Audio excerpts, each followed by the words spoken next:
ગલી મંડી વિસ્તારનું નામ સાંભળતાની સાથે જ સુરતી ગણેશ ભક્તોમાં તો સહિત પરંતુ આજુબાજુના વિસ્તારના ગણેશ ભક્તોમાં પણ એક ખુશીની લાગણી જોવા મળે છે. કારણ કે આ એક સુરતનો એવો વિસ્તાર છે જ્યાં આજે પણ પરંપરાગત હસ્તકલા જીવંત છે. ગલી મંડી એક એવો વિસ્તાર છે જ્યાં અંદાજે 150થી વધુ પ્રતિભાશાળી કારીગરો તમને એક સાથે ગણપતિ બાપાની મૂર્તિ બનાવતા જોવા મળે છે. તમારી નજર જ્યાં જાય છે ત્યાં સુધી દુકાનો, કારખાનો કે ગોડાઉનમાં ગણેશજીની મૂર્તિ તૈયાર થતી હોય છે. અહીં લગભગ 100થી વધુ વર્કશોપ કે ગોડાઉન આવેલા છે જ્યાં વર્ષો જૂના કુટુંબો પેઢી દર પેઢીથી આ કલાને જાળવી રાખી રહ્યા છે. આ મૂર્તિની ખાસિયત એ છે કે અહીં બનાવવામાં આવેલી મૂર્તિ માત્ર સુંદરતાની દૃષ્ટિએ જ નહીં પરંતુ ભાવનાત્મક દૃષ્ટિએ પણ જોડાણપૂર્વક માનવામાં આવે છે. ગણેશ ચતુર્થીના મહત્વપૂર્ણ તહેવાર પહેલાંના 4થી 5 મહિના પહેલાંથી જ અહીં કાર્ય શરૂ થઈ જાય છે. કારીગરો માટીથી, પ્લાસ્ટર ઓફ પેરિસથી કે ફાઇબરથી મૂર્તિઓ તૈયાર કરતા તમને જોવા મળે છે. હું રાજેશભાઈ તુલસીદાસ ખાંડેકર મનસબરા પોલસાવાડમાં રહું છું.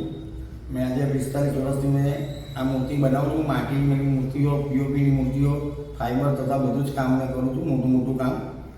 ને અહીંયા મોટામાં મોટા કારખાના બધા છે, પીઓપીના છે, માટીના છે, બધા ફાઇબરના છે, બધી જાતના મૂર્તિઓ બનાવે છે અહીંયા.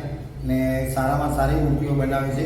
એક કારખાના તો સ્થાનિક જે અહીંયાના છે તે લોકો છે ને બીજા બધા જે છે આ મોડેલના નાની મોટી દુકાન લઈને 2 મહિના, 3 મહિના, 2.5 મહિના, 1.5 મહિનો, 1 મહિનો એ હિસાબે બધી નાની મોટી મૂર્તિ 2 ફૂટ, 2.5 ફૂટ સુધીની માટીની મૂર્તિને પીઓપીની મૂર્તિ લઈને વેચાણ કરે છે. છકડા પોલસાવાડ સુધી આવી જાય છે, છેક લાલ દરવાજા સુધી આ બધી આખો વિસ્તાર જ છે. આ અમારો ગણપતિનો છે. ભૂતકાળમાં જ્યારે કસ્ટમાઇઝ મૂર્તિઓની ડિમાન્ડ ઓછી હતી ત્યારે પણ સુરત અને આસપાસના વિસ્તારોમાંથી ભક્તો અહીં વિશિષ્ટ અને કલાત્મક મૂર્તિઓ માટે આવતા હતા.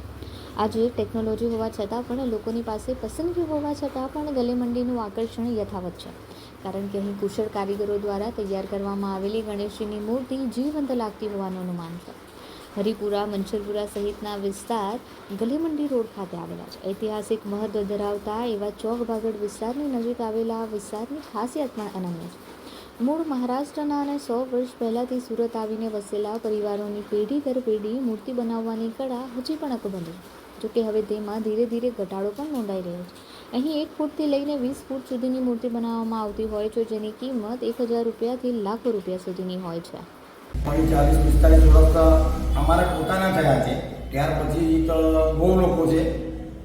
મોટા કારખાના હતા પહેલાં. વામંડો આ બધા મોટા કારખાના હતા. કિશન કામડે આ બધા, મહેકર આ બધા બહુ મોટા કારખાનાવાળા હતા. અને સ્ટાર્ટ હતું પહેલાં સ્ટાર્ટિંગની અંદર એ અમારા કાકાનું હતું. ત્યાર પછી બધા છોકરાઓ અલગ થયા. તે લોકો બધા અમે 7-8 કારખાના તો અમારા પોતાના જ છે. અમારા 60-70 વર્ષ થઈ ગયા, 70 વર્ષ ઉપર થઈ ગયા અમારા માટે પીઓપી બનાવતા. ને મેં પોતે 45 વર્ષથી આ કામ કરું છું.